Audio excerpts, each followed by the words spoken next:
Olá pessoal, tudo bem? Espero que estejam todos bem. Eu sou Fernando Guimarães, embriologista sênior do Instituto Verum, e estamos no nosso 12º episódio do Verumcast. Então tem muita coisa ainda pra gente poder comentar, pra gente poder discutir. Aqui é um ambiente em que a gente aborda muitos assuntos relacionados à reprodução assistida, mas de uma maneira muito leve, muito tranquila e descontraída. Hoje nós vamos abordar um tema importantíssimo, fundamental para o nosso conhecimento e que tem ganhado cada vez mais espaço: a reprodução humana para casais que são homoafetivos. Discutir os direitos, as opções, os novos desafios enfrentados por estes casais, buscar a sua maternidade ou a paternidade, que é um ponto essencial para que todos possam tomar decisões informadas e de forma segura também. Antes de começarmos, não se esqueça de se inscrever no nosso canal, ativar o sininho para receber as nossas notificações e deixar o seu like. Assim você nos ajuda a continuar trazendo conteúdos tão importantes quanto esses. Bom, para nos ajudar a entender melhor esse Verumcast de hoje, a esse processo, temos ilustres convidadas, eu diria as nossas garotas superpoderosas, não é mesmo? E são muito especiais. Que está aqui ao meu lado, doutora Leilane Noleto, especialista em reprodução humana assistida, a doutora Gabriela Galdino, também especialista em reprodução assistida, e a nossa psicóloga Fabiana Longo, que vai nos trazer uma informação, uma visão mais emocional sobre um processo tão importante. Então, gente, o nosso bloco número 1, o que casais homoafetivos precisam saber. Mas antes disso, eu gostaria que cada um de vocês se apresentassem para o nosso público, começando pela doutora Leilane. Eu sou Leilane Noleto, sou gineco, especialista em reprodução assistida e sou preceptora da residência médica também, no Hospital Materno Infantil de Brasília, onde a gente também realiza tratamentos de reprodução assistida, e estou aqui no Verum há 14 anos. É isso. Eu sou Gabriela Galdino, hoje é minha estreia aqui, então estou ansiosa e muito feliz pelo convite. Também sou ginecologista, especialista em reprodução humana. Não vou falar o tempo igual a Leilane, que eu sou mais nova que ela, mas já estou aqui na Vera há algum tempo, trabalhando com reprodução humana, realizando sonhos, e é isso. Eu sou Fabiana, sou psicóloga pela Universidade Católica de Goiás, sou psicóloga especialista em reprodução humana assistida. E estou no Verum, vou completar agora 1 ano. E agora me enveredei também para terapia cognitivo-comportamental, então também estou me especializando aí nessa área. Gente, é muito bom estar aqui com vocês. Até o tom de voz é diferente da psicóloga. A gente E aí? A gente ouve, Leilane. Eu mandei mensagem pro Dr. Vinícius, aí depois eu escutei e falei, esse homem deve estar pensando que eu tô drogada. Porque nem eu tô suportando o ritmo. Acelerou o áudio.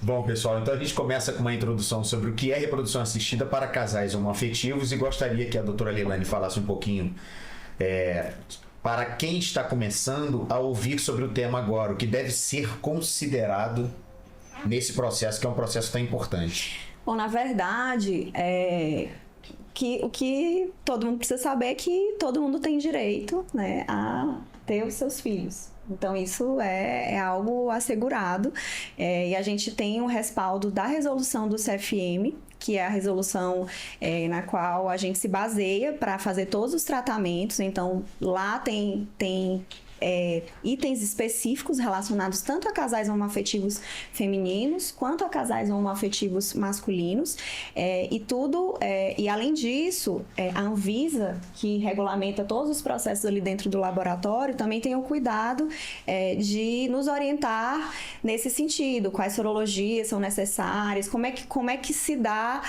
todo esse processo. Então, a primeira coisa é saber que é seguro, que é possível, e que existe esse direito já, né, que é assegurado e que são tratamentos que são extremamente difundidos. E tudo que é feito baseado de forma bem correta e baseado nessas resoluções, tanto do CFM quanto da Anvisa. Muito bem. Eu acredito também que, como é a gente durante o tempo, não sei se a gente pode comentar sobre isso, mas a gente durante um tempo, desde o tempo que a reprodução assistida começou, que nem faz tanto tempo assim, né? Se a gente for colocar na linha do tempo, nem faz tanto tempo assim, 1978 para cá, e com tantas coisas novas que estão surgindo, né? A gente também vê isso como agora um pouco não, mas como uma situação mais recente, né? Que tem acontecido, né? E que a gente precisa dar essa resposta para todas essas pessoas, que elas devam tentar, que elas podem fazer, porque faz parte digamos assim, de uma nova constituição familiar que tem aparecido. Plurais, né? Sim. Explorar mais isso, né? Essas pessoas, como a doutora Helena falou, que elas têm esse direito. O que a senhora acha, doutora Fabiana? Exatamente, né? A gente vive em outro momento social, né? E nós precisamos ofertar aí para toda a população tudo o que a gente tem de bom aqui dentro, tanto da reprodução humana assistida como na área da saúde como um todo, né? As configurações familiares hoje, elas são diferentes, né? E a gente precisa entender isso e aceitar que as coisas caminhem para esse caminho, né? Que as coisas caminhem para esse caminho é ótimo, né? E aceitar que proporcionar essas novas perspectivas para essas famílias, para que tenhamos uma sociedade mais igualitária e mais justa em todos os sentidos. Na verdade, eu acho que assim, as conformações familiares plurais, elas sempre existiram, né? Sempre existiram. De outras formas, eu acho, até...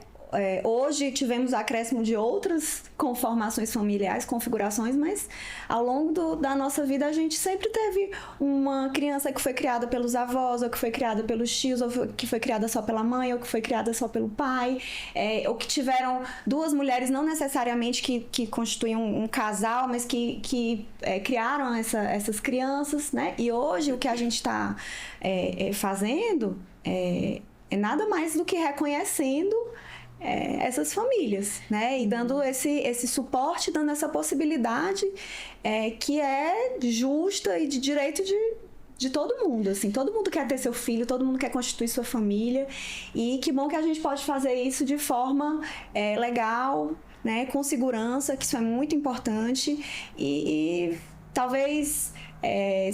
não existe a possibilidade de uma gestação espontânea, né? Como acontece em casa, mas a gente está aqui para assegurar que ela aconteça com a maior segurança possível. E eu acho que é um sonho, né? É um sonho para qualquer casal, né? É um sonho, assim.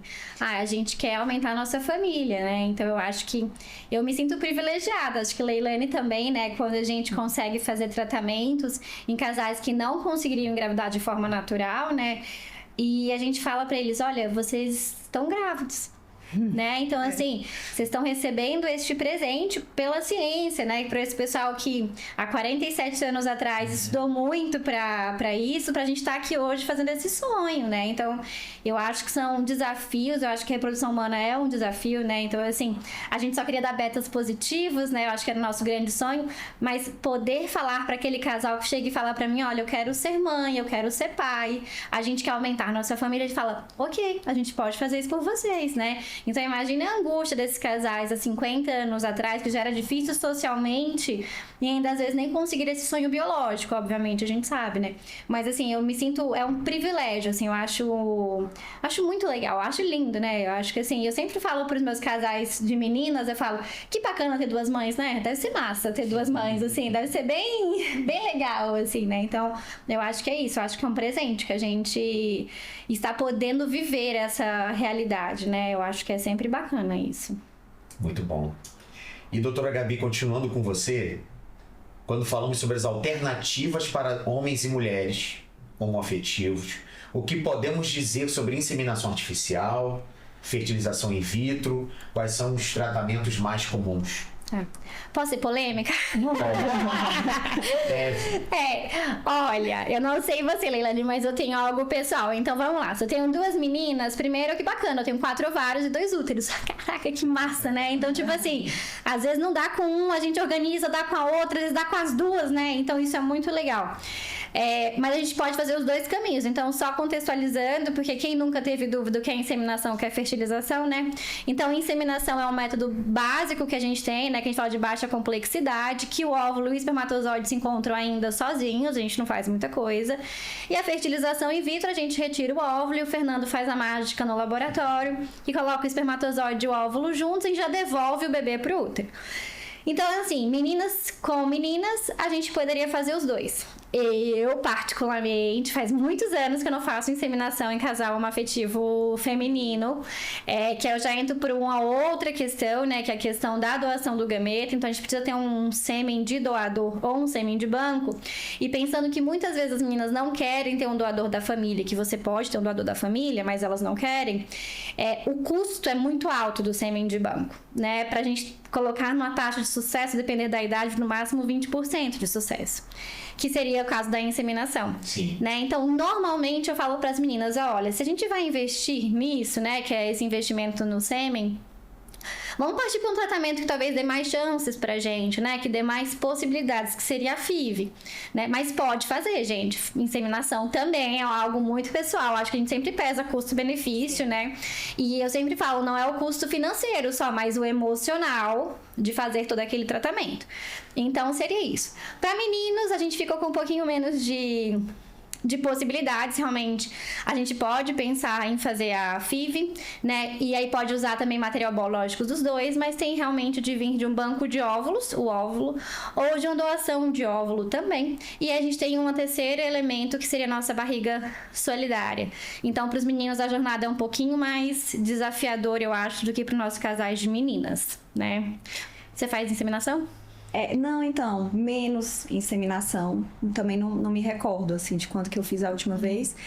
Até porque quando você faz a FIV, existe a possibilidade de a paciente que foi estimulada e que teve os seus óvulos fertilizados pelo espermatozoide do banco de sêmen, né, ou de um doador da família, que ela forme ali o embrião com o material biológico dela, mas que a sua parceira engravide, né? Sim. Que é a roupa. Eu acho lindo. Né? Essa é uma possibilidade. E além disso, existe a possibilidade de você deixar embriões congelados pensando numa família maior, caso elas desejem, ou caso a gente não tenha uma gestação já numa primeira transferência. Então, quando a gente coloca todos esses aspectos ali, né, na mesa para a gente discutir qual é a melhor opção de tratamento, claro que se existe essa condição financeira, Sim. Elas em geral preferem a FIV. E aí para o homem, né, para os casais de homoafetivos masculinos, sempre precisa da fertilização in vitro. E aí é engraçado isso, porque quando eu já expliquei, minha filha tem 8 anos, eu já expliquei isso pra ela, né, as opções de tratamento, assim, ela já me perguntou e eu Leilane expliquei. criando uma mini fertileuta já. E aí ela me perguntou, eu falei, pode, filha, 2 homens podem ter filhos. Como? Aí eu fui explicar, precisa do óvulo, que não vai ser deles, ele já tem o espermatozoide, e precisa de um útero também emprestado. Então, assim, a gente precisa de 2 coisas emprestadas ali para poder seguir adiante, né? Então, mas tudo isso é possível. Eu queria só fazer um adendo aqui, que eu acho uma coisa que eu me recordei, né? A gente tem muito comum, tanto a doação de óvulo, de sêmen, às vezes as meninas doam um óvulo, né? Pro tratamento delas. Então, quando a gente tem 2 meninas, é uma forma também delas conseguirem fazer o tratamento. Até questão financeira é quando uma faz a doação de óvulo. E eu falo assim, que doação é sempre amor, né? Então, eu imagino que um casal homoafetivo masculino, quem doou o óvulo e quem tá doando esse útero, tá compartilhando um amor gigantesco com esse casal que tem esse sonho, né? Então, assim, é sempre... É tanto, né? Imagina, eu tô doando meu útero pra você. Olha que... se a gente dá o presente de engravidar, ela dá um presentão, né? Que é essa gestação, assim. Tá dando o seu corpo inteiro, né? Na verdade. Exatamente. Porque você se desprende no momento de gravidez, você se desprende completamente de tudo que é... E a gente tá falando de uma situação de que é o útero e vai levar ali, basicamente, sei lá, um ano e pouco. Sim. Né? Sim. Assim, É um ato de amor, assim, gigantesco mesmo. É um ato de amor muito, muito grande mesmo. Assim, eu acho. Uma responsabilidade também. Responsabilidade. Sim, verdade. com certeza. de carregar o filho de outra pessoa. Exatamente. Sim. Uma coisa é você cuidar da sua gestação, do seu filho. Outra coisa é você estar cuidando do filho de outro, gerando o filho de outra pessoa. Então, tudo que você faz influencia, tudo que você come influencia. Né? Então, do ponto de vista emocional também é bem sensível. Né? Por isso tem que passar por você, né, Fabi?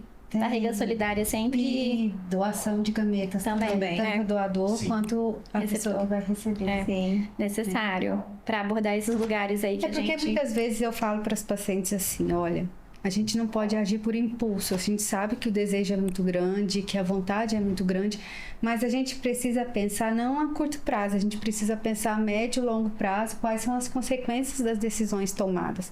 Porque aqui a gente está falando de adultos, mas tem uma criança envolvida, que também lá na frente pode sofrer a consequência de decisões mal tomadas lá atrás, nesse momento agora que a gente está. E aí eu queria fazer uma observação com relação ao que a doutora Neilane colocou. As crianças de hoje, essas crianças que estão vindo também agora da reprodução humana, e sobretudo essas que são filhos de casais homoafetivos, né? Lá atrás, essas crianças sofreram muito por conta de todo o preconceito, por todo o estigma, né? Hoje a gente percebe a naturalidade de todo esse processo de aceitação, né? A gente se arrepia de falar mesmo, porque as crianças já vêm com outra mentalidade, elas já crescem com outro raciocínio, né? Outro dia meu filho também tem 10 anos e comentou comigo, eu falei, olha, eu vou fazer um atendimento agora à noite muito sensível, então eu gostaria que você não fizesse muito barulho. Eu estava em casa, meu marido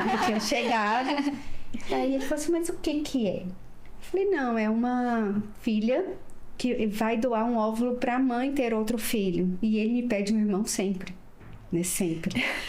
Aí você, ok, agora é meu momento de... Eu vou falar. Eu falei, vamos ver como é que ele vai reagir, né? Aí ele parou um pouquinho e falou assim, qual o problema disso? Aí eu falei, opa, peraí. Eu falei, como assim? Ele falou, não, mas se ela quer ter um irmão, qual é o problema disso? O problema é dela, eu só não dou porque eu não tenho. Então, assim, pra gente pode parecer uma coisa muito ainda fora da... Mas as crianças, elas lidam com isso de uma maneira muito natural. Então, quando chegam comigo e falam 2 mulheres ou 2 homens, como que a gente vai falar sobre tudo o que aconteceu, sobre como foi? É natural, é no processo, é no dia a dia, é do mesmo jeito que seu coleguinha aconteceu do pai ter uma sementinha, a mãe também tem, a gente também precisou de uma sementinha, só que nós somos 2 mães, então a gente foi lá no laboratório, escolheu o melhor, o mais bonito, para que você viesse essa perfeição toda, né? Então, usando do lúdico, eles aceitam muito bem. Então, é outro momento que nós estamos na sociedade, e as crianças, elas já vieram aí nesse caminhar novo, né? Na nossa nova realidade que a gente tá. Eu fico pensando na criança, né? Assim, eu sempre penso nisso, assim, mas olha que bacana, né? Porque uma coisa foi, eu quis engravidar. Beleza, a gente vai lá, namora e engravida. Só que você imagina você ir atrás daquilo? Então, olha, essa criança, ela já veio amada desde a ideia, né?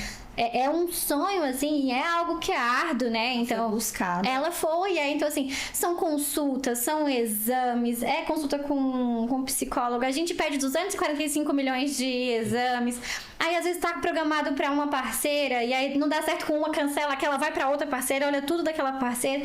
É o procedimento de punção ovariana, que, por mais que a gente saiba que é algo tranquilo, ainda tem um incômodo no corpo. São as injeções. Então, assim, então é esse sonho, né? Tanto pros nossos casais homoafetivos, mas como nossos héteros também, eles buscam muito, né? Eu acho que uma criança que já nasce, assim, banhada em amor, assim, né? E eu acho que uma hora vem essa geração aí, vem diferenciada, né? Pra mudar muitas coisas, mas eu acho que é uma decisão, assim, é muito difícil, assim, né? São muitas etapas e cada uma muito delicada, assim, né? Então, assim, a gente sabe que tudo pode dar errado, né, no tratamento. E esse é um paradigma também com relação à reprodução humana assistida que a gente precisa quebrar, né? De que, eu tentei, infelizmente eu precisei ir para a reprodução. Não é infelizmente. É isso. É verdade. Não é infelizmente, é mais uma possibilidade, né? Verdade, Quantas ainda pessoas bem que ainda existe. Ainda bem que Exato. Essas ferramentas. Exato. É isso mesmo. Né? Então, às vezes, o paciente chega pra mim e fala assim: nossa, eu fiquei muito triste, eu não queria estar passando por isso aqui. Ninguém gostaria de estar. As minhas tias, as minhas avós, enfim, tias-avós, as suas, as nossas, quantas gostariam de ter tido filhos e não tiveram a tiveram. oportunidade de estar onde você está? Então, a gente precisa virar essa chave. É. Né? E tem até o filme, né, o Joy, que mostra muito isso, né, que é o filme sobre reprodução humana. Aquelas mulheres lá atrás, que elas se colocam num grupo de estudo exatamente por isso, porque não existia nada que elas conseguissem engravidar. E de repente surge alguém estudando e fala, olha, talvez eu consiga fazer vocês engravidarem. Mas sabe o que eu acho mais, que eu achei mais bonito ali? Que a gente tava falando assim de ato de amor e de doação, é que assim, lá elas sabiam que elas estavam fazendo isso não exatamente Por para elas, elas. Elas estavam fazendo outras. isso pro futuro, para as que viriam depois delas. Então, isso pra mim... Não, eu assim, chorei foi- do começo ao fim do Eu filme. também, porque muitas vezes... Até porque foi um ponto chave ali, naquele momento, de que a própria sociedade, logicamente, falou que isso é coisa... Não, comitê de ética Comitê de ética não aceitava eles fazer isso. É, Né? Tá. Era uma coisa, não, isso Você não vê pode que fazer muita isso. coisa que a gente vê ali, que eles passaram, a gente continua vendo em algumas pessoas, Exatamente. né? Assim, de não entenderem como a infertilidade é uma patologia, de não entenderem a importância de você engravidar. querer ter seu filho, sua família, assim, disso não ser valorizado, esse desejo que gente, que existe desde que o mundo é mundo e desde que nós existimos nesse mundo. E Então, volta pra sua primeira fala, o direito claro, que eu tenho de ser qualquer pessoa pai e mãe, né? de qualquer pessoa, de qualquer tipo de conformação familiar, né? Então, assim, e no final do filme eu fiquei pensando, porque a gente faz, assim, você tá lá no laboratório, todo dia fazendo suas ICSIs, e a gente fazendo as estimulações e as punções, e assim... que muitas vezes a gente fica fazendo isso ao longo do tempo, você não se dá conta de como isso é maravilhoso, assim, de Pois como é. isso muda a vida Pois é. das pessoas. Eu fico até emocionada, assim, porque E como foi? Essas pessoas ficaram 10 anos fazendo as mesmas coisas todos os dias e dando errado sempre. Sim. E persistiram no negócio porque eles acreditavam naquilo. Assim, é algo muito grandioso, sabe? Então, assim, você ter essa ferramenta, você ter essa possibilidade... é incrível. Assim, eu me sinto privilegiada de poder fazer parte disso. Enquanto é tão sensível, né? Por exemplo, eu acho que vocês que estão de um lado e a gente que está do outro, a gente embriologista, né? Por exemplo, particularmente, assim, sempre que eu vou, você se prepara para fazer aquela ICSI, sabe? Você se prepara para fazer aquela plaquinha que você vai fazer a ICSI. Então, quando eu vou fazer, se vocês olharem para as câmeras ou pedirem as câmeras alguns dias, vocês vão ver lá. Eu pego aquela plaquinha, eu coloco a plaquinha lá no micromanipulador, faço uma oração rápida e tal, que dê tudo certo, tomara que dê tudo certo, vai dar tudo certo. E aí eu faço aquilo, então eu coloco uma energia Eu também, naquilo sim. ali, que chega até a me arrepiar. Eu coloco aquela energia ali, sabe? Aí vamos pro próximo. Aí quando eu vou guardar, ó, fica direitinho ali e tal. É você Aí de um vamos lado pro e a gente do outro. A gente tá tipo... porque Vai. é porque foi o que a doutora Leilane falou, é um negócio tão... Não é uma produção de um Guaraná e de uma Coca-Cola, de qualquer coisa, sabe? Que a gente tá fazendo ali, botando numa caixinha, né? É um presente que, sei lá, tem que ter aquela energia fundamental. Eu ali. também acho. É. também E eu acho que a gente sente, né? Nossa, como a gente sente. Assim, a gente vibra loucamente quando dá certo. Mas assim, eu falo que eu fico até de ressaca moral, assim, com beta negativo, que você fica, caramba, o que a gente podia ter feito diferente? Será que a gente podia ter feito alguma coisa diferente? Exatamente. E durante, eu acho que um tempo você processa, e eu cheguei a um lugar que eu falo assim, eu sou católica, né? E eu penso, eu sou instrumento de Deus. Isso. Exato. Né? Eu sou um instrumento. Então, se não deu certo, talvez não foi só cientificamente que a gente tem que olhar. Existe outro patamar. Os espíritas explicam isso muito bonito, assim, né? Mas, assim, a gente sente, né? A gente fica com aquilo, assim. Eu lembro de uma paciente muito querida, assim, minha, que fez 2 FIVs. Não deu certo. O último beta foi num domingo. Ela me ligou e falou assim, eu não consigo abrir o resultado. Eu falei, eu abro pra você. Meu domingo acabou ali. era um beta negativo, acabou, assim, eu fiquei muito chateada. Falei, gente, como é que era? E pra piorar, um embrião euploide. Então, assim, você fica assim, né, no chubrega. Há um tempo depois, ela engravidou naturalmente. Olha aí. E Então, trazendo também para nossa realidade, até décadas atrás, casais homoafetivos não podiam ter filhos, sim, né? Então, Exato. assim, trazendo para o nosso contexto Não eram agora, reconhecidos como família. não eram reconhecidos como famílias, não poderiam ter filhos biológicos, não poderiam gestar, né? Tinham filhos adotivos, mas filhos biológicos não poderiam. Então, a gente, de pouco tempo para cá, até com a legislação dando respaldo para nós, a gente consegue proporcionar isso a esses casais que até então não tinham essa possibilidade. Nos abrindo cada vez mais o Mas, leque é, de exato, opções. exato. eu acho Então, que a outro dia um paciente falou assim, você acha que vai existir útero artificial daqui 30 anos? Aí eu olhei pra ele e falei, não, 30 é muito tempo. 30 é muito tempo. Então, assim, pra gente poder ofertar para todas as pessoas a possibilidade de ter um filho, de gestar, né? Então, tem que enxergar esse lado positivo, tem que tirar esse estigma do que, tem um problema e vou precisar. Não. Quem faz quimioterapia, né? Quem nasceu sem útero, enfim, a gente tem que contemplar todo mundo. Então eu vou partindo já desse ponto específico, vou pro bloco 2, falando desses aspectos emocionais, psicológicos desse processo, né? Então, falar um pouco do lado emocional da jornada. Aí, doutor, eu queria que a senhora colocasse isso, né? Quais são os principais desafios emocionais que casais homoafetivos podem enfrentar quando eles procuram um tratamento de reprodução assistida? Eu costumo dizer que quando as pessoas chegam até nós, muita coisa já aconteceu, né? Aqui não é o início da jornada, aqui é o meio, né? Muita coisa antes já veio. Sobretudo quando a gente fala de casais homoafetivos que precisam quebrar aí pular alguns obstáculos sociais o tempo todo, né? Para quem é heteroafetivo o processo é difícil, mas para quem é homoafetivo o processo tende a ser emocionalmente mais desgastante, porque a gente precisa ficar rompendo barreiras o tempo todo, né? Então, ter esse suporte, estar com profissionais que entendam essa dinâmica toda, que tenha esse cuidado de entender que não é só o biológico, né? O emocional também faz parte de todo o processo. A gente não pode entender aquela paciente só como uma mulher que está ali com o biológico pronto para receber. Não, se o emocional não estiver bem,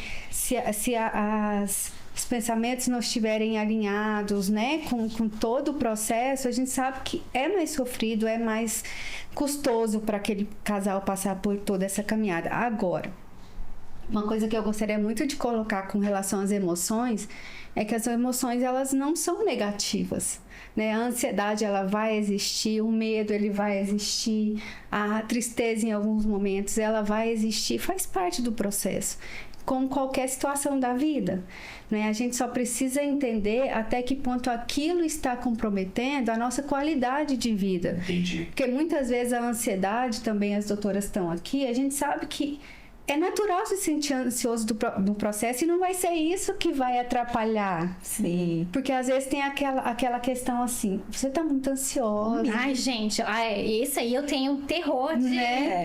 E traz uma carga muito grande para quem já tá lidando com infertilidade. Muito pesada. Além de tudo, eu não tô engravidando porque eu sou ansiosa. Eu não engravidei depois da FIV porque eu tava ansiosa. Então, assim, é muito pesado você ter que lidar com isso. Mas sabe o que eu falo às vezes? E me irrita quando as pessoas falam que as pacientes estão assim. Eu falo assim, quando você for procurar um apartamento, você ficou sentada esperando que o corredor batesse na sua porta e falasse? Olha, temos um apartamento para você. Eu falo, não, você vira o corretor da área, você vai em 45 apartamentos, você visita tudo, você entra na internet, você vai, muda de área, não gostei dessa, vai pra outra. Isso é uma ansiedade também, que você fica, né, nessa procura. Então, assim, porque pra algo tão grande, né, eu acho que, assim, uma grande mudança de vida que é ter um filho, você não pode ficar ansioso, né, e entendo esse ansioso com essa emoção positiva, positiva. Então eu falo, gente, ó, pega o que essa pessoa falou, bota na caixinha e vamos pra próxima etapa. Mas assim, é tão... Eu acho, não fica ansioso, é tão simplório pra algo que é tão significativo na vida, que é igual ter um filho, né? Que assim, eu fico, não, né? Por favor, fica ansiosa. Exato. Né? É igual ela chegou no centro e falou, tô muito nervosa. Eu, com certeza. Você nunca veio aqui, você está, né, toda, né, nua, né, exposta no seu mais íntimo, assim, né? Por mais que a gente tenha carinho, o nosso centro cirúrgico, ele é mais quentinho. Mas não fica toda nua, não, tá? Só um pouquinho. É uma camisola. É, só a pepeca. Então, assim, eu falei que bom, porque se eu não tivesse, eu estaria achando muito estranho tudo isso aqui, né? Então, assim, e a gente coloca música, e tem luz diferente na sala. Mas mesmo assim, né, é um lugar, e querendo ou não, entre a gente e a paciente, né? Sim. Então, ela não tem... O rosto mais conhecido que ela tem é o nosso, né? Então, assim, que bom que a senhora fala isso, porque... A ansiedade, ela é um mecanismo de defesa nosso, né, gente? Se não tivéssemos ansiedade, a raça humana provavelmente já teria sido extinta, né? Porque quando a gente se vê em uma situação de risco, de ameaça, a gente tem que fazer alguma coisa para sair daquela condição. É como se a gente estivesse aqui gravando o podcast e entrasse um leão aqui na sala. Se eu não tivesse ansiedade, eu ia ficar aqui esperando ele me devorar. Eu preciso sair, eu preciso fazer alguma coisa. O nosso corpo recebe essa mensagem do nosso cérebro, né? Faça alguma coisa. Você não pode. Você não está no controle da situação, em muitas situações do tratamento, né? Então, isso me deixa também angustiado de não estar no controle. Então, e aí é aquilo que a doutora falou. Às vezes as pacientes chegam para mim e eu falo, como é que você está se sentindo? Tô ansiosa. Ai, que bom. Estranho seria se você chegasse para mim e dissesse, eu não tô sentindo nada. Aí sim eu me preocuparia, mas estar ansioso significa que você está funcionando bem. Daí, entre ter um transtorno de ansiedade, a gente tem uma distância muito grande. Um limitante. Um gap muito grande, né? Então, assim...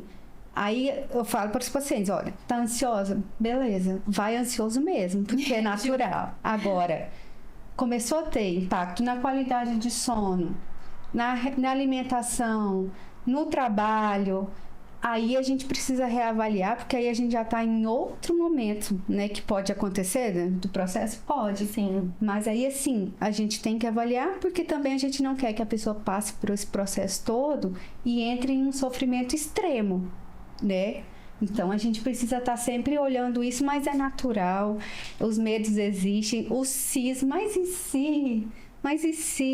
Mas será que? Não sei. Não, ninguém sabe. Né? Então a gente vai ter, quando a gente entra, a gente tem que entrar sabendo que coisas podem acontecer e manejar essas emoções aí da maneira que for possível, sempre sabendo que a ansiedade é um mito, não vai atrapalhar o processo. Não é natural que se sinta assim, né? É natural tirar esse peso das costas, sim, né? Eu acho que tem um ponto fundamental aí, né? Nessa questão, assim, a gente poder abraçar o casal homoafetivo ou não, né? A gente poder trazer para junto, né? Eu acho que essa é a grande... Eles se sentirem acolhidos. Acho que na verdade, é a grande chave. Uma paciente me falou uma coisa assim que me marcou. Ela falou assim, a gente sente que vocês estão junto com a gente. E assim, a clínica como um todo, que vocês têm o mesmo projeto. Vocês querem que dê certo. Então, assim, isso é muito importante. Assim, e liberdade para conversar sobre tudo com quem está lhe assistindo. Isso eu acho que... E eu acho também ser acessível aos seus pacientes. A gente vai falar sobre isso em algum momento aqui. Muitas vezes, sobretudo casais homoafetivos, eles são muito julgados, eles são muito criticados, às vezes a família não entende, a sociedade não entende, então cabe a nós ser parceiros deles, assim, de olha, tudo bem, você tem dificuldade lá na sua família, mas nós todos aqui estamos em prol disso. Então, qualquer questionamento, qualquer dúvida, qualquer insegurança, estamos juntos no processo. Né? Porque socialmente existe também essa... Mas como é que eu vou falar? Mas o que será que as pessoas vão pensar? Aqui ninguém pensa nada. Aqui ninguém... né? A gente está para acolher e seguir junto, independente de qualquer questão, né? E esses dias eu atendi um casal de meninas, e ela falou uma coisa que eu fico triste, né, como professora de faculdade, assim, que ela falou bem assim, um dos lugares que a gente é mais ofendido é com o médico. Então você imagina, né, você tá aí numa pessoa que você tá confiando a sua vida, não só falando de reprodução humana em si, né, mas de tudo. Ô, Gabi, um monte de vezes já, a gente foi em ginecologista, as perguntas são bem ofensivas, né, também às vezes a forma como trata a gente. Então eu acho que é isso, eu acho que talvez até pra gente, eu acho que agora conversando, até minha ficha caiu, pra esse casal homoafetivo que veio com desafios de uma vida, né, a gente realmente não tá no início da jornada. Né? A gente tá no meio de pessoas assim que já sofreram muito para estar onde estão, né? E talvez ali investindo muita emoção nesse sonho, mesmo contra muitas pessoas falando que eles não podiam, né? Então acho que é isso, assim, eu acho que talvez acolher é pouco, né? Eu acho que a gente tem que se esforçar ao máximo, assim, pra quase pegar no colo, assim, olha, a gente tá aqui, né? Então Gente, eu acho também que, assim, porque eu enxergo isso como uma coisa tão natural. Naturalizar é natural, tipo... Ah, sim, isso aí Então, assim, quanto mais... Isso é para qualquer casal. Pra qualquer pessoa, pra qualquer casal, pra qualquer criança que vem lhe perguntar qualquer coisa. Isso, é a vida, isso é natural. Né? As pessoas se amam e as pessoas querem ficar juntas e elas querem ter família, e é isso, a gente tá aqui pra isso, né? É isso. Então, é sobre isso, exatamente.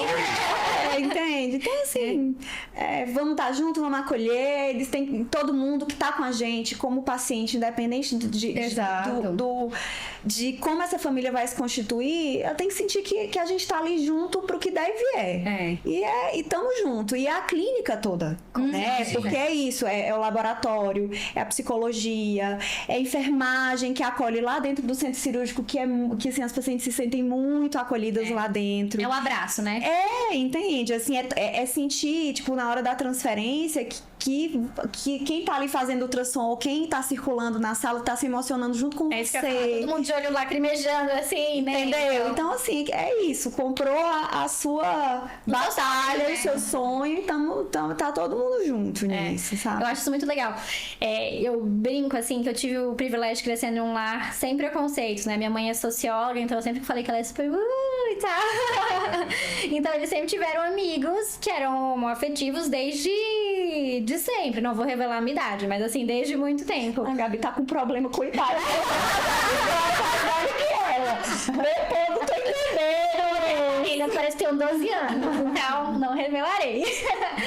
E aí eu falo muito sobre os meus pacientes, assim, porque eu acho que isso é mérito dos meus pais, assim, eu acho também um privilégio meu. Mas a minha mãe fala que eu devia ter uns 3 anos, assim, e ela tava na casa da minha avó. E ela tinha um amigo que foi lá pra casa da minha avó se vestir de drag. E eu lembro dele pedindo pra minha avó, então uma senhora, né? Então, isso que há 30 e poucos anos atrás. E minha avó falou, eu tenho uma meia arrastão pra te emprestar. E ela foi lá ajudar ele. Sua avó com meia arrastão. Exato. Nem eu tenho uma meia arrastão. Tuca é gostosa, ela era. E aí, quando eu penso isso, é isso, né? Pra mim nunca foi algo fora do comum, né? Pra mim eram os amigos dos meus pais. Pronto, é isso, né? Então, assim, mas eu acho, assim, espero muito, né, que a gente tenha gerações que vejam assim, apesar de a gente saber que eles ainda sofrem muito gente, eu acho que preconceito, né? Com o passar do tempo, isso tá. Se Deus quiser, né? Mas a voz que tem um mês arrastão aí por aí. Minha tia não. Nem tem o meu arrastão. E tem uma coisa também, né? Além desse ponto que a gente tá falando do acolhimento e tal, tem a questão, já que a gente tá falando de acolhimento, a questão da rede de apoio, né? A rede de amigos, familiares, o quanto isso é fundamental. Eu gostaria que você falasse um pouquinho sobre esse sustentáculo também. Fernando, assim, eu costumo dizer que na psicologia não existe regra, né? O que vale pra mim não vale pra você, não vale pra doutora, não vale pra doutora Gabriela. É muito único, né? A primeira coisa quando eu pergunto para os pacientes, vocês contaram para quem? Isso de uma maneira geral, né? Alguns dizem, a família toda tá sabendo, outros dizem, não, a gente preferiu não contar, outros dizem, a gente vai deixar para contar só depois, então... E é muito assim, o que acontece quando, aquilo que eu disse, os casais chegam para nós, eles já estão tentando há muito tempo, já vem uma tentativa já há muito tempo, então tem o desejo da avó, tem o desejo do avô, tem a tia, tem os primos que querem um priminho, então tá todo mundo envolvido aí nesse processo. Quando chegam e dizem assim, olha, a gente procurou uma clínica de reprodução humana, a gente liga um alerta assim na família toda, então vai ser aquela coisa assim: e aí, Fernando, foi no médico? E aí, o que o médico falou? E aí, que dia que vai ser sua consulta? Que dia que sai o resultado do exame? Cobrança, que dia aqui, né? que dia aqui, que dia aqui? Começa-se uma cobrança. Então, o que eu digo para os pacientes assim: cada um de vocês conhece a família que vocês têm, conhecem os amigos que vocês têm. Não cabe a mim dizer para vocês o que vocês têm que fazer.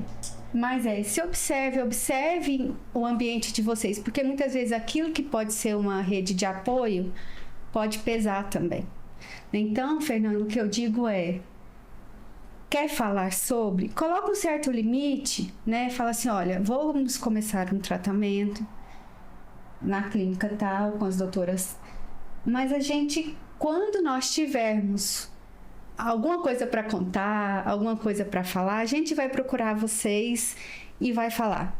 Sabe, assim, eu acho que colocar esse limite é importante para que a gente não tire esse suporte emocional que a família e os amigos podem dar, mas que também a gente não fique tão sobrecarregado com as demandas deles, porque muitas vezes é difícil a gente lidar com as nossas enquanto paciente. Vai ter um momento que tem um beta negativo que eu não quero falar para ninguém.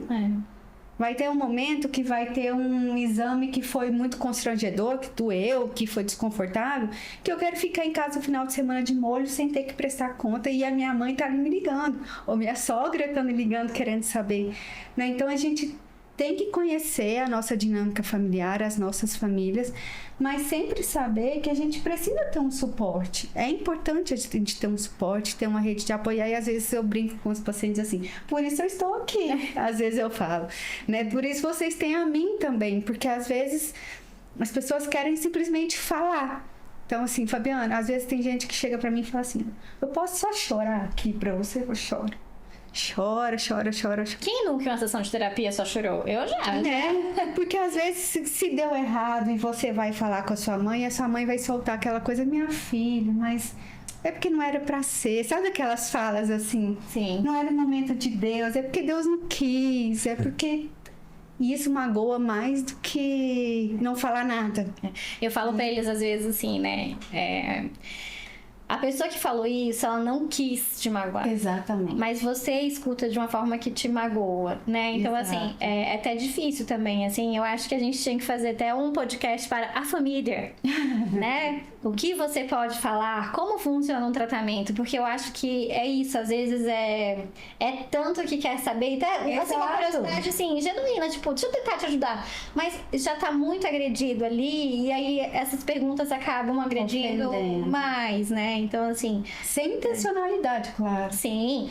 Né? Então, a gente precisa saber com quem a gente pode contar e colocar também, acho que um limite pode ser interessante, né? Para não se sentir sozinho também nessa jornada, né? Essa semana eu falei para uma paciente, ela é muito forte, assim, emocionalmente, muito independente, muito segura de si. E eu falei, você já comentou com alguém sobre... Ela, não. Eu falei, por que não? Nunca precisei me expor pra ninguém. Eu falei, pois agora talvez seja a hora de você se despedir de toda essa fortaleza, porque por trás da Mulher Maravilha existe um coração. Sim. Mas a minha mãe falou, então você vai chegar na sua mãe e vai falar assim, eu quero te falar uma coisa, você vai só me ouvir, deixa eu deitar no seu colo, não fala nada, só me escuta. Chora. Revigora aí as energias para voltar. Então, a gente precisa ser cuidada às vezes. A gente precisa ser cuidada, se permitir ser cuidada às vezes, né? Porque não é fácil passar por todo o processo sem ter com quem falar, né? Tentando manter. E aí já deixa o gancho aí, ó, pra você que tá escutando a gente, procure um psicólogo pra chamar de seu. A gente precisa de ferramentas pra algo que é extremamente desafiador, né? E por mais que a gente esteja falando de um tratamento que a gente adora fazer, a gente luta contra as estatísticas, né? Então, eu queria dar muito mais resultado de beta positivo do que negativo, mas infelizmente não é essa a verdade, né? A gente tá falando aqui, né, das dificuldades do processo, mas aí também fica parecendo que é uma coisa assim muito difícil, né? E assim, porque a gente tem muito mais beta, né? Se a gente for parar pra pensar na estatística, a gente tem mais beta negativo do que positivo. Mas não é também um tratamento longuíssimo, as pessoas se surpreendem até, e aí a gente tá falando dos tratamentos no geral, né, pra qualquer pessoa. Com o tempo, quando a gente fala assim, não, mais ou menos 15 dias a gente já fez a captação. 6 meses, doutora. Nossa, mas é tudo isso, só isso, 3 ou 4 ecografias, a gente vai usar medicamento por ali entre 10 e 13 dias, a captação entre o início do estímulo e até a coleta são mais ou menos uns 15 dias, mais 5 a 7 dias para formar um embrião, se for biopsiado, espera o resultado na biópsia, no ciclo seguinte a gente já pode transferir. Tcharam! Sério? Porque às vezes dá certo de primeira também. Então, tem casos que que a gente fala que é liso, que vai. Tem vezes que tem mais difícil. Percalços, E né? às vezes Todo mundo precisa. E às vezes eu falo para as pacientes assim, olha gente, eu vou deixar vocês muito à vontade para vocês voltarem comigo quando vocês quiserem ou quando o médico solicitar, porque eu também não vou ficar aqui assim, olha, pode acontecer tal coisa, se acontecer, pode não acontecer, pode ser um processo tranquilo, então assim, vocês vão medindo a necessidade de vocês e assim também, a gente tem psicólogos hoje na reprodução humana assistida, a gente tem psicólogos hoje obstétricos, a gente tem psicólogos nas mais variadas áreas, também, né? Na neonatologia. Então, porque toda tomada de decisão, né, requer uma mudança de pensamento, uma forma de mudar. Você ter um filho, seja da maneira que for, já te tira da sua zona de conforto, né? Já te tira um pouco do controle da situação. Então, para algumas pessoas isso pode ser uma gestação espontânea por si só. Eu digo para as pacientes, quando a gente engravida, descobre lá o beta positivo. Numa gestação espontânea, a gente não sabe se aquela gestação vai pra frente, se não vai. A gente não sabe se a gente vai passar bem a gestação, se não vai. A gente não sabe se vai ser um bebê saudável ou se não vai. Se vai ser menina ou se vai ser menino. A gente não tem mais o controle de muita coisa. Então, não é porque é uma gestação através de uma FIV que é diferente de uma gestação espontânea. São os mesmos desafios. Claro que em potências diferentes. Mas a gente perde um pouco o controle em qualquer mas eu digo que é o esquenta da maternidade. Eu falo pra eles, eu falo, olha, né? Maternidade é isso, você não tem o controle. Então, a primeira etapa, vamos lá, a gente vai aprender a não ficar no controle dessa situação. Até a etapa de laboratório, que eu acho que para as pacientes é a mais complexa, né? Porque a gente só recebe informações. Exato. Então, eu falo assim, porque você aplica a medicação, vai no ultrassom, tá dando certo, opa, tô brilhando, né? Agora, laboratório, né, que é uma fase que fica muito assim, eu falo, ó, respira, pega uma série bem viciante, tá? Então entra no problema alheio, esquece o que tá rolando, né? Porque eu falo assim, chega 2026, não chega D5, né? Não é possível que esse D5 não vai chegar, né? Mas eu acho que é muito louco, assim, né? Mas assim, e é muito legal quando dá certo, assim, né? Tipo, piso. Então, nessas fases, assim, é bom a gente ter com quem conversar, com quem a gente desabafar, assim. Eu não tô ali para julgar ninguém, eu não tô para dizer se tá certo ou se tá errado, eu não tô para emitir opinião minha sobre o processo. É um espaço livre de qualquer julgamento, de qualquer crítica, então... Isso, e esse ponto é interessante porque aparece no filme isso também, né? No Joy. Sim. Em que não tá dando certo, não tá dando certo, não tá dando certo, o negócio parece que é uma rotatividade, assim, de situações que não dão certo. E a menina que faz o papel da enfermeira, ela se coloca no lugar de, pô, vou ali conversar com fulano porque não deu certo. Porque eles não tinham esse pensamento. E hoje a gente tem esse suporte que é multidisciplinar, né? Com certeza, né? Essa questão do acolhimento pós-negativo, essa questão de estar ali o tempo que for necessário. Por exemplo, Fabiana tá ali o tempo que for necessário, quando você quiser vir, eu tô aqui. Sim, e o privilégio da Fabi saber de como funciona o tratamento. Exatamente. Né? Até assim, pontos muito delicados, porque não é um tratamento fácil de se entender. Eu já tive algumas psicólogas que eu tive assim, falei pra paciente, eu falei, olha, essa você segura na mão, porque me ligaram e falaram, olha, eu não entendo o tratamento, eu não tô conseguindo nem ajudar, dar o suporte pro paciente. Você pode me explicar? Com certeza. Porque é algo muito complexo. complexo. Então, assim, ter um profissional que fale, olha, talvez nesse momento você precise um pouquinho mais de ajuda do que nesse aqui, Exato. né? Então, talvez não seja legal estar sozinha nesse dia aqui, né? Então, eu acho que isso é muito bacana. Entender o processo faz muita diferença, porque a primeira coisa, saber em que momento do processo o paciente está quando chega em mim. Uma coisa é, a primeira tentativa, a gente sabe como é que eles chegam. A terceira tentativa, a gente sabe como é que eles chegam.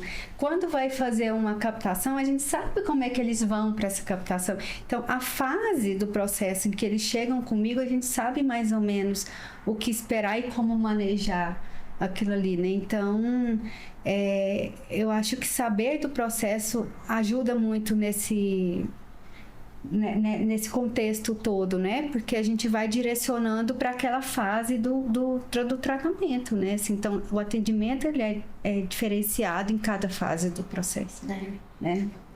E a gente falando do processo, então agora eu vou passar para a doutora Leilane e até a doutora Gabi, vou transformar duas situaçõezinhas aqui em uma só. Né? A gente fala de mitos da reprodução humana. E a gente está falando mitos de maneira geral, né?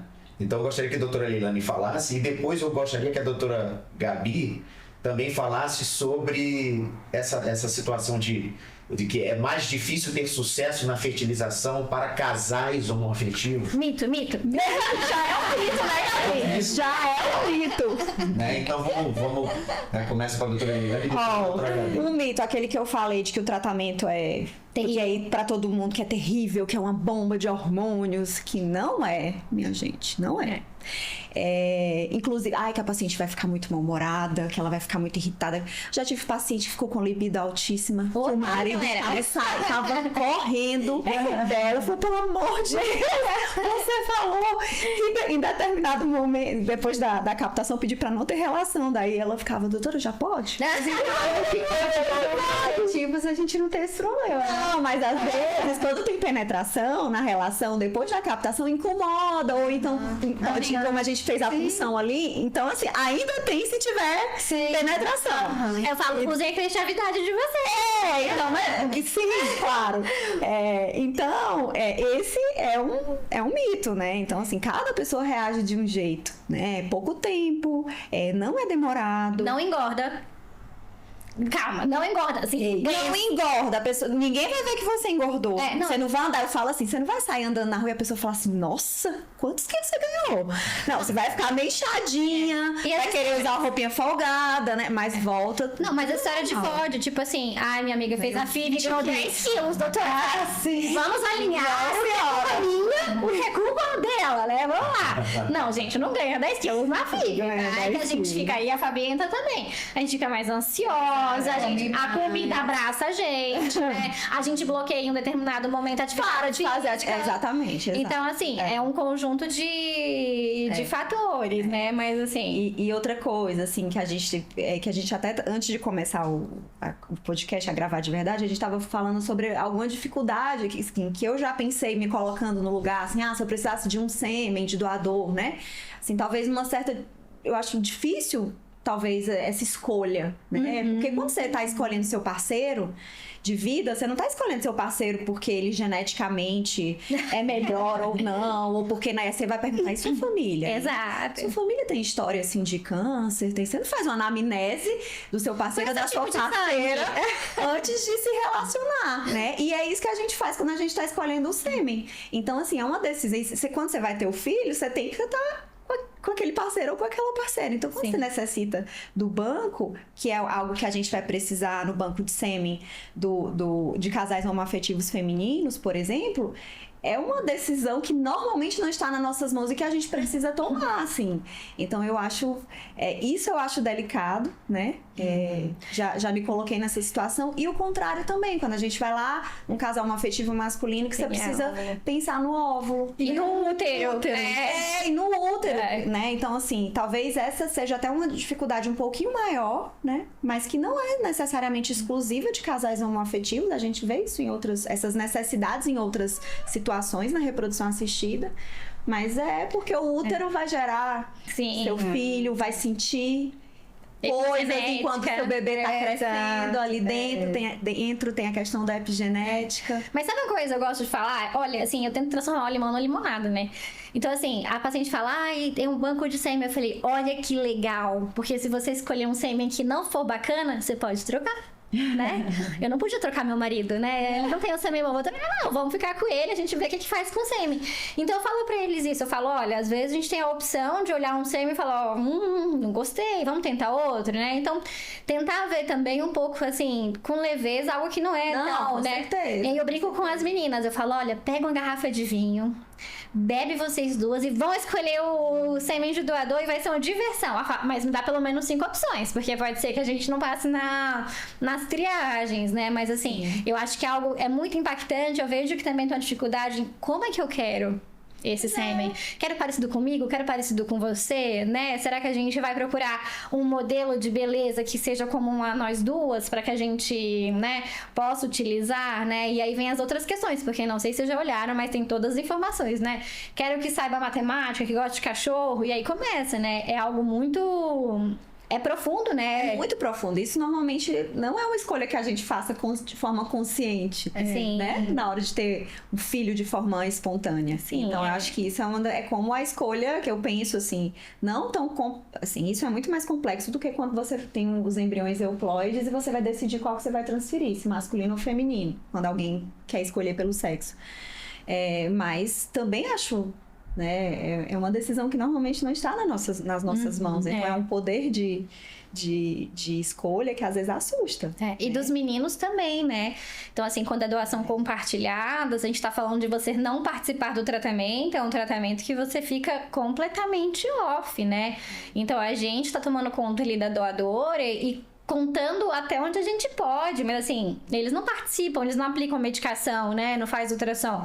Então é tudo assim, muito subjetivo, né, e a gente sabe que estão todos ansiosos por aquela resposta, e a gente também, né, porque quando a gente faz tratamento de doadora, principalmente doação compartilhada, são muitas vidas envolvidas, né? Então, assim, é algo complexo, assim, né? Então, concordo com a Leilane. Talvez nesse ponto seja um pouco mais desafiador, mas como a Leilane falou, casais também que não são afetivos também passam, né? Então, fatores masculinos grávidos vão para banco de sêmen, ou mulheres com idade... para útero de substituição. Quimioterapia, ou mulheres que a gente já não tem uma idade ocitária tão favorável. Então, existem também outros lugares, né? Então... E assim, a outra coisa que a gente tem que falar, não necessariamente é um mito, mas é falar sobre o risco dos procedimentos que são feitos dentro de casa, como a inseminação caseira, né? E aí, quando a gente volta ali lá para a legislação, lembrar que a gente também segue, no caso de doação de sêmen e doação de óvulos, a gente tem que seguir uma recomendação que é baseada no número de vezes que aquele doador doou sêmen e teve nascidos vivos naquele local, né? Tanto sêmen quanto óvulo, para que haja um risco menor de consanguinidade ali, né, no futuro para aquelas crianças. Então isso tem que ser pensado também. Quantos casos a gente já viu que virou até série, documentário, de homens que doavam o seu sêmen de forma indiscriminada e que têm inúmeros filhos, que não são filhos, né? São, enfim... Doações. Mas que tem material genético dele que estão espalhados por diversos locais. Então, isso tem que ser pensado também. Tem a questão legal, né? Futura dessa criança. De doenças, ISTs, processos infecciosos para além da IST, das ISTs. Então, assim, a gente não recomenda, não é porque a gente quer que os casais venham fazer o tratamento. A gente não recomenda porque não é seguro, né? E não temos o respaldo legal para isso. Então, isso tem que ser considerado. Isso é aquilo que a gente estava falando também antes do podcast começar, né? A gente precisa garantir essa segurança para esses pacientes, de modo que... eu me perdi no meu raciocínio agora. Que eu estava pensando uma coisa aqui... Com relação a isso, vou voltar. Então, com relação a isso que a doutora Leilane colocou, isso é importantíssimo, porque aquilo que a gente estava falando anteriormente, a gente não pode pensar só a curto prazo, né? Queremos ter um bebê a qualquer preço. Não é assim que funciona, por questões físicas, de saúde, né? A gente pode, no caso de inseminação caseira, a gente pode ter um problema de saúde dessas mulheres. A gente não sabe a qualidade desse esperma, né? Se tem alguma doença sexualmente transmissível. Mas a gente precisa pensar também do ponto de vista emocional. Certa feita, eu atendi a gente fala em Goiás, né? Um casal, 2 mulheres, e a gente fez todo o atendimento e elas me colocaram essa questão da doação, da inseminação caseira. Quando terminou o atendimento mesmo, psicológico, eu falei, agora eu quero entender isso. Me conta como que funciona isso né? Eu quero... Na vida real. Na vida real. E aí elas me contaram que era um grupo de WhatsApp, né, que tem várias mulheres que querem ter filhos e nesse grupo tem vários homens que querem ser os doadores. E aí, cada tipo de doação tem um preço. Então, era assim, eu cobro, vamos supor, vou colocar um valor aqui, R$500 pelo meu sêmen e eu te entrego na sua casa. Mas, se a gente tiver relação, eu cobro 200. Então, você vem, eu vou na sua... Em desconto? Gente, isso é um abuso sexual. Isso não pode, Essa gente. mulher está sendo abusada sexualmente. E sem contar que, por lei, você não pode vender material biológico no Brasil. Exatamente. Então, E aí, nesse grupo, diz que os homens falam... Eles ficam entre eles competindo pra saber qual deles tem mais filho. Não acredito. Eu consegui tanto, eu sou mais meu sêmen é melhor do que o seu, eu sou mais fértil do que... Eles ficam... Gente, isso é do ponto de vista emocional, isso é um abuso emocional também. Uma mulher ter que se sujeitar a esse tipo de coisa, isso é um abuso emocional, físico, sexual, em qualquer ordem. que voltamos para aquele lugar que é algo muito importante, a decisão do casal, né? Então, assim, olha que a exposição que, né, as meninas se colocam, né? Então, assim, né? Eu nem tenho nem palavras, eu estou em choque, assim, para saber disso, assim, porque eu acho que a gente toma conta com tanto carinho, assim, Sim, né? Mas é que assim, se a gente for parar pra pensar, nem todo mundo tem acesso. Nem todo mundo Eu ia falar sobre isso lá atrás, sabia? Que a gente falou assim, a gente todo mundo Tem direito, mas nem todo mundo tem acesso. Exato. Né? A gente tem muitas dificuldades, assim. Tem a questão financeira, Sim, no que é caso de um caro. serviço particular, e aí isso faz. E ao mesmo tempo o desejo natural e pungente ali do filho termina pensando e recorrendo a esses métodos. É só, né? A gente tem nosso projeto social, né? Talvez isso ajude um pouco. A doação, de novo. Mas, assim, é muito complicado, né? A reprodução humana tem pouquíssimos lugares que fazem de forma gratuita, né? Via SUS mesmo, assim. Então, já é... É pouco acessível. Infelizmente. Porque a longo prazo, emocionalmente também, isso pode reverberar em algum momento, né? Com certeza. Na criança, Com certeza. né? Vai que acontece de vir uma criança com alguma questão genética importante, tipo essa pessoa pode trazer ali, nossa, mas o que eu fiz lá atrás? Eu não poderia ter feito isso, né? Aqui a gente acaba tendo um pouco de controle, um controle maior com relação a isso, né? Então, também a gente precisa pensar nisso, assim, de poupar o emocional e evitar decisões muito de rompante, assim, tô com vontade, vou lá, quero. Né? Precipitadas, porque o prejuízo em algum momento pode chegar. E aí, nesse caso específico, um casal de amigas também tinha feito com esse mesmo doador, elas chegaram a comprar, um casal engravidou e elas não. E imagina, essas crianças iam conviver ali juntas e em algum momento elas poderiam acabar, se fosse se relacionando. E aí o problema que a gente vai ter a longo prazo também, né? Seriam irmãos geneticamente. Então a gente não pode... A gente tem que pensar com bastante cuidado, avaliar todas as possibilidades médicas para que a gente futuramente não tenha nenhum prejuízo médico nem psicológico, né? Com certeza.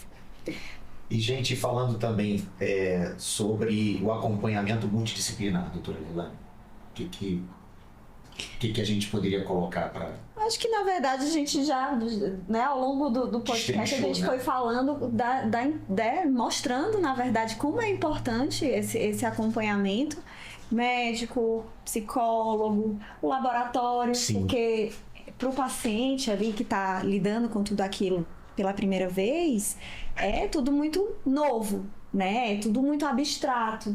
Então, muitas vezes, aquela TV que fica ali fora mostrando como é que é o laboratório é muito legal, né? A gente tem uma TV, né, que mostra o funcionamento do laboratório. Então, quem tá passando nos corredores da clínica, só explicando, consegue ver. É o Big Brother do laboratório. É muito legal, porque aproxima quem não tem ideia de como é ali dentro, né? Olha, tem gente lá fazendo.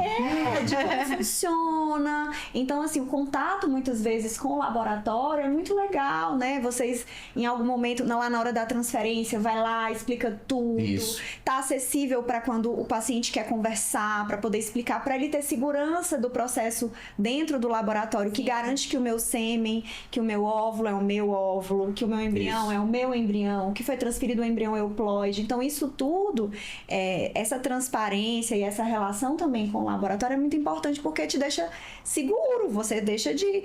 Claro que você confia na equipe, mas você precisa enxergar e entender para você poder confiar, né? Não é palpável, né? Então... E assim, a enfermagem que acolhe essa paciente na hora da ecografia, a equipe de orientação, que é quem vai explicar as medicações. Então, assim, aqui, realmente, assim, a gente tem uma equipe que trabalha todo mundo junto, e isso faz, assim, total diferença no processo, em como você se sente seguro. Olha, se você tiver qualquer dúvida da medicação, me liga. Se não conseguir falar comigo, tem a equipe de orientação, que tá sempre ali, quebrou a medicação, 8 horas da noite. Fala com a equipe de orientação. Quem nunca, né? E a paciente fica em pânico porque perdeu a medicação naquele dia. E aí a gente, 8 horas da noite, 10 horas da noite, resolve. Então, essa comunicação, esse acompanhamento multidisciplinar é fundamental. E não só. E entre os médicos também, dentre as especialidades médicas. Uma paciente que precisa da avaliação do cirurgião, do hematologista. Então, assim. Geneticista. Né? Então, ou às vezes até a gente, né? De discutir casos que a gente não... Trocar casos. Que a gente fala, me dá a mão aqui. Me ajuda. Porque eu não sei mais o que fazer. É isso. Né? Então, assim, eu acho que a gente fica indo e voltando, mas eu acho que é isso. Então, assim, às vezes a paciente não é minha, mas a gente comemora a vitória de todo mundo. Que a gente tá ali, bora, vamos fazer dar certo. Eu e Leilane, recentemente, a gente compartilhou um caso que a paciente foi a minha muitos anos atrás. Leilane conseguiu engravidá-los. Eu me contar, eu comemorei, assim, do fundo do meu coração. Né? Eu falei, cara, eu não acredito, que bom que eles engravidaram. Porque às vezes não é com você, né? E isso também é algo muito comum na reprodução. A troca de médico é algo muito comum, né? E faz parte, eu acho, até do luto também, de, né? Não deu certo ali, será que se eu mudar vai dar certo? A gente entende, assim. Mas quando a gente quer sabendo, gente, aquece o coração. Eu acho, então, assim, que ter vários profissionais são elos todos interligados em prol de uma única coisa, que é realizar aquele sonho, né? E cada um na sua etapa, e às vezes trabalhando um pouquinho lá na frente, aí depois volta de novo, trabalha um pouquinho lá. Então, assim, eu acho que é muito bacana. A gente tem muito isso aqui na clínica, assim, de sofrer junto, de comemorar junto. Tipo, se você fazer uma transferência, né? Eu falei, doutor Vinícius, você fica aqui na porta, porque é uma transferência difícil. Aí eu consegui, eu falei, pode sair. Vai dar certo. Então, de ter essa parceria, de falar, olha, talvez eu precise de uma mão aqui. E eu falo para os pacientes, olha, é um lugar que a gente tem pessoas que estão trabalhando para isso, né? Então, a gente está sonhando junto. A gente tem alguns casos, né, Fê, de embrião em D7 com sucesso, né? Então, assim, que a gente... não acredito que a gente segurou até o último tempo e veio o embrião. Então, assim, é muito lindo, assim, né? Eu acho que é isso, assim, não... A corrida tá todo mundo correndo pro mesmo lugar, assim, né? Eu acho que é isso, assim, independente dos casais, assim, eu acho que cada um com a sua história, né? E vai misturando com a nossa história, daqui a pouco a gente não sabe meio o que é o que mais, né? Eu acho isso muito bacana, assim. Semana passada eu atendi uma paciente, ela acho que veio para fazer a transferência e teve alguma intercorrência e não pôde realizar a transferência. Ela falou, Fabiana, eu tava muito desesperada. De repente apareceu um Fernando lá. De repente apareceu um Fernando lá do laboratório. Meu Deus do céu, eu queria botar aquele Fernando num potinho, né? Eu achei muito bonitinho. Eu queria botar ele num potinho, porque só ele conseguiu me acalmar, com toda a paciência do mundo. Ele me explicou tudo o que tinha acontecido. Então, assim, é isso que... Nós somos uma equipe. né? E a gente tá junto todos, né? O Fernando fazendo o papel dele, as doutoras fazendo o delas, eu fazendo o meu, e todo mundo, ninguém solta a mão de ninguém aqui. Então, é entender também e confiar, né? Uma coisa que eu costumo dizer também é que, assim, para as pacientes, um dos primeiros passos do processo é confie no seu médico, confie na equipe. É isso. Se você estiver se sentindo inseguro, se você acha, eu vi na internet e vi que tem que fazer tal coisa, então você não está com a pessoa certa, porque você tem que sentir segurança no que o médico está fazendo, porque se o processo der errado, você vai falar, eu sabia que tinha alguma coisinha que estava faltando ali. Então, confiar na equipe é fundamental, e cada um no seu papel, né, gente? Precisou de alguma informação do laboratório, tá lá o Fernando disponível, tal do Fernando disponível o tempo todo, né? Então, é saber que nós temos múltiplos profissionais aqui, cada um habilitado na sua área, cada um treinado para focar suas atenções naquilo ali, prontos para atender todo mundo, entendendo o indivíduo como multifacetado, né? Então, acho que isso é fundamental para o sucesso aí de todo qualquer tratamento. Ontem a gente teve até uma situação que, por exemplo, a gente tem os nossos protocolos, né? Tem os protocolos. Às vezes, só em sair daquele protocolo, em prol de uma situação positiva, né? É legal também. Né? Você não ficar engessado, né? E aí foi o Thiago que recebeu a paciente no webchat, e ela tava, não, porque eu não recebi nada, eu tô aqui, eu congelei meus ovos, mas eu não sei, queria saber de tudo, onde é que estão os óvulos e não sei o que, né? E aí a gente explicou para ela, olha, normalmente a gente passa para o médico e tal, mas o Thiago vai falar com você aqui. E aí o Thiago deu uma aula, assim, foi super legal, super gentil. O Thiago é um menino muito gentil, né, que trabalha no laboratório, a Ana também. E aí o Thiago, ele colocou para ela, olha, seus óvulos estão aqui, porque ela queria conversar pelo telefone, mas às vezes pelo telefone você não consegue passar, né, olha, vou te mandar o relatório e vou te explicar exatamente o que foram congelados tantos óvulos, e os óvulos foram congelados assim, assim, assado. Quem congelou foi fulana de tal, com o apoio de outra pessoa, né? Eles estão no banco tal. Aí ela, agora sim, agora eu entendi. Obrigado, Thiago e tal, não sei o quê. Então, a gente sai um pouquinho da nossa estradinha que a gente está ali dirigindo aquele carrinho, né? E tal, não sei o quê. Não, para aqui, porque a paciente realmente está com dúvida. E de repente o médico não conseguiu passar para ela do jeito que ela queria entender, né? E aí o Thiago passou tal, e ela agradeceu, foi super, não precisa me ligar mais não, já entendi tudo e tal. Estão bem guardados. Estão bem guardados. E a gente sentiu, legal, a gente fez a diferença naquele momento ali. Ô Fê, mas você sabe uma coisa, assim, meu pai é bancário, né? E aí quando ele tava bem atuante, assim, alguém ia explicar alguma coisa pra ele falava assim, explique pra mim como se você estivesse explicando para a Gabi. A Gabi que tem que entender. Então, se ela entender, é porque você tá bem explicado, né? Então, é uma coisa que eu volto, assim, às vezes. Porque pra gente é uma coisa que é tão... natural. E assim, a gonotrofina. O que é gonadotrofina, querida, né? Da onde que você tá surgindo com isso, meu amor? E aí você vai e você volta. Opa, peraí, deixa eu voltar um pouquinho lá pra te explicar isso. Então, assim, é a gente se colocar nesse lugar de, tipo assim, nunca fiz isso, não faço a menor ideia do que é isso, que nomes são esses, né? Então, assim, e eu acho que a gente joga tanta informação, às vezes, né?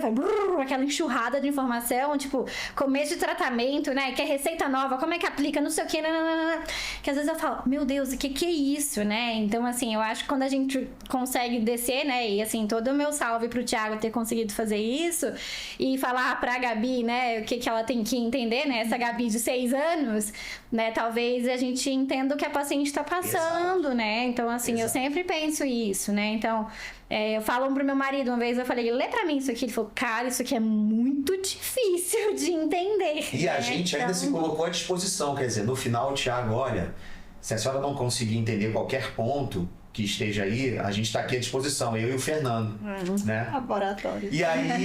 E aí ela respondeu, não, obrigada, já entendi, não precisa não. E a gente tem as nossas limitações também, né? Eu entendo um pouco do laboratório, mas eu não sei tudo do laboratório. Claro. As médicas também é a mesma coisa. Às vezes chega um paciente para mim e fala, a doutora me falou tal coisa, o que você acha? Eu falei, pergunta para ela. Não sei. Pergunta para ela. Se você acha que eu devo, pergunta para ela. Tira essa dúvida com ela. Muitas vezes as pacientes passam comigo sem ter voltado no médico, no retorno. Ixi, Isso é muito ruim.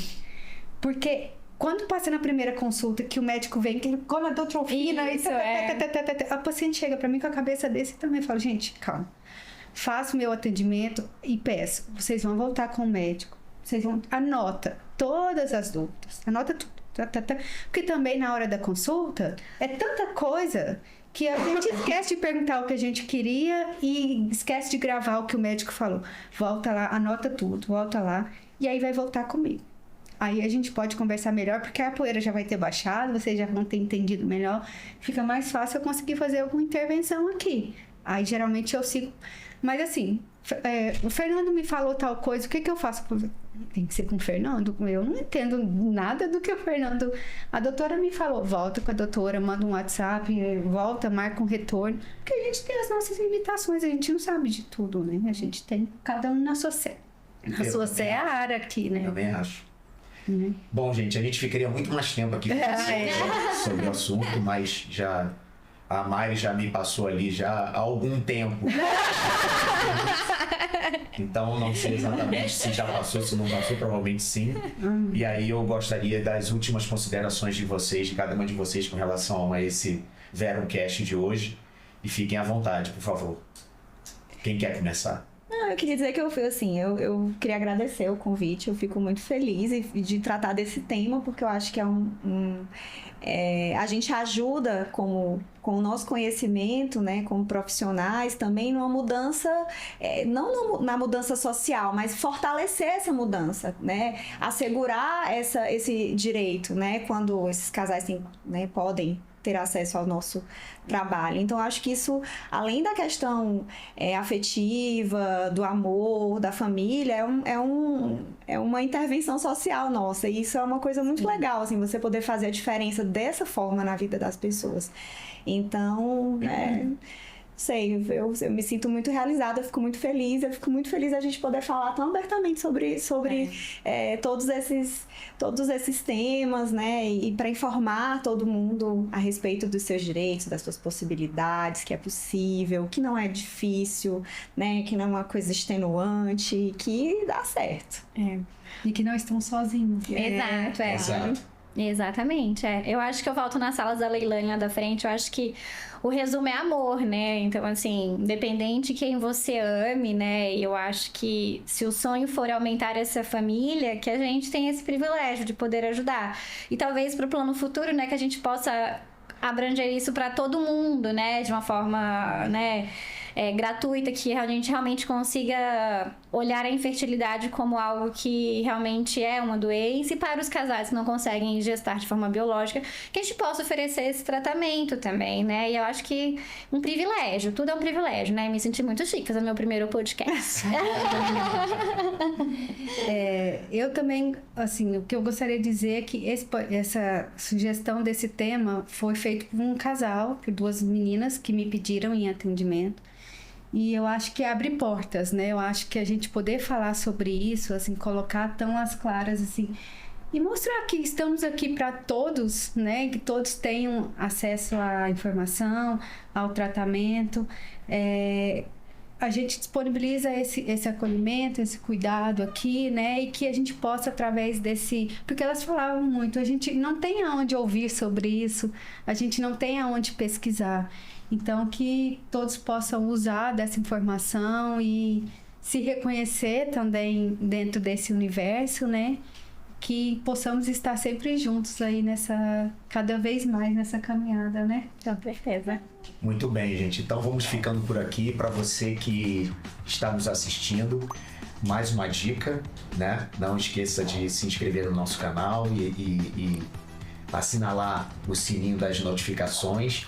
E que esperamos todos nós aqui que você tenha gostado desse nosso debate, que foi muito gostoso, muito, muito importante, e que venham outros Verumcasts e que estaremos aqui para acolher você quando vier também, tá bom? Muito obrigado. Obrigado, gente. Ah,